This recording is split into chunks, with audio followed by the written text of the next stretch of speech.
passionate about nutrition and want to turn it into a career. Hi everyone, I'm Rama, a registered dietitian, and today we're going to be talking about how to become a registered dietitian. If you're in high school, undergrad, or any point in your life and thinking about becoming a registered dietitian, this is the video for you. Becoming a registered dietitian is probably the best thing I've ever done for myself, and the fact that I can help others through their health journey is something that I find so rewarding. In today's video, I'm breaking down exactly how to become an RD from your undergrad years to your internship to the RD exam and even landing your first job. So let's dive in. First things first, what exactly is a registered dietitian? If we're going by the definition, an RD or an RDN, a registered dietitian nutritionist, is a credentialed nutrition expert who gives nutrition advice in a variety of settings. You may have heard dietitian or nutritionist swapped out, but here's the difference between a dietitian and a nutritionist. Anyone can say that they're a nutritionist. A nutritionist doesn't really need a degree or anything special.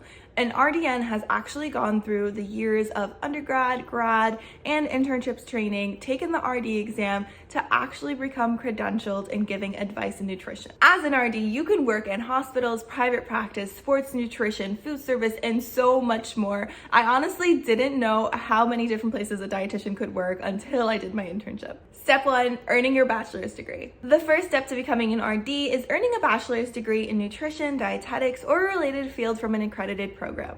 As an undergrad, I wasn't expected some of the courses that we are required to take for the program. Some of these courses included biochem, stats, organic chemistry, microbiology, anatomy and physiology, biostats, and a couple more. You may think that some of these courses are unrelated to dietetics, but they actually really helped me throughout my dietetic internship. When I went into undergrad, I knew I wanted to have my own business as a registered dietitian. So I did a double major of bachelor's in business and a bachelor's in nutrition and dietetics.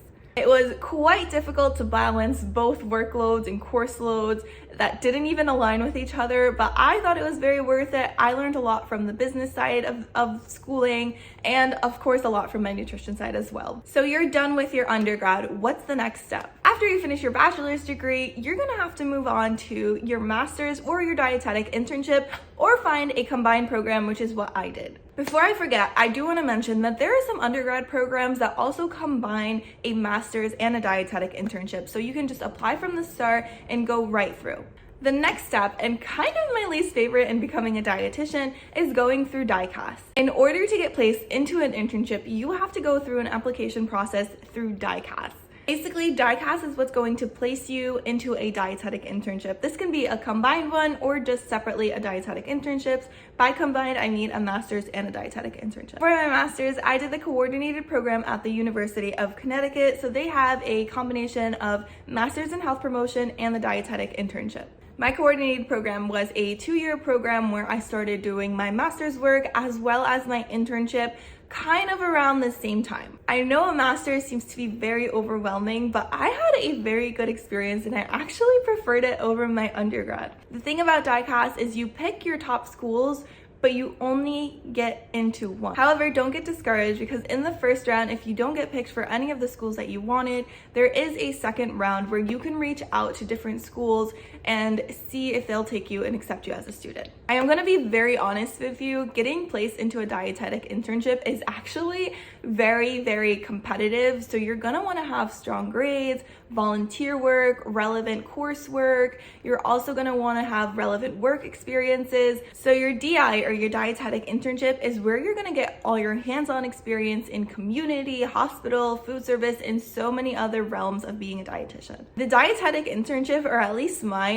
really put me in a lot of different spots. I was in hospitals, I was in food banks, I was at schools teaching kids. So it actually taught me a lot about what I wanted to do. Through my experiences, I learned that I don't really like doing hospital work or being in that environment. I did like to teach kids. I also found that I like doing private practice. So your dietetic internship is going to be 1,200 hours of work. Most of it, unfortunately, is going to be unpaid. I got super lucky and got like a 2-month internship where I was actually paid very minimal, but at least it was something. You are going to be extremely busy. Mine went from like 8 to 5 or 8 to 4 or whatever the time frame was. That's other than the master's work that I was doing on my own time.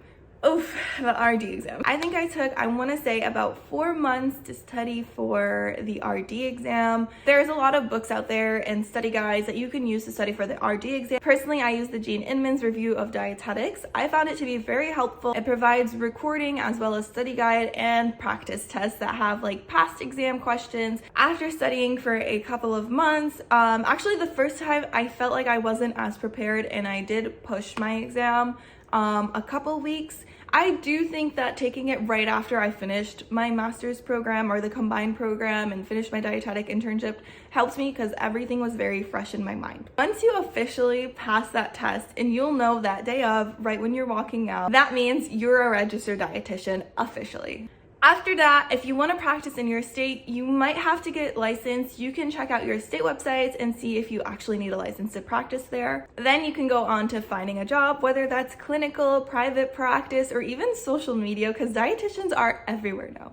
It's required to do continuing education to keep your license as a registered dietitian. That way you're always growing and learning more in the field because nutrition is ever changing. That's it. That's how you become a registered dietitian. It takes a lot of dedication and hard work, but I find that it's well worth it. It's taught me so much about nutrition in my life, and it's taught me how to help others. If you're currently on this journey or thinking about it, drop a comment below. I would love to hear where you are in this process. Don't forget to like and subscribe for more nutrition related content. Thank you for watching.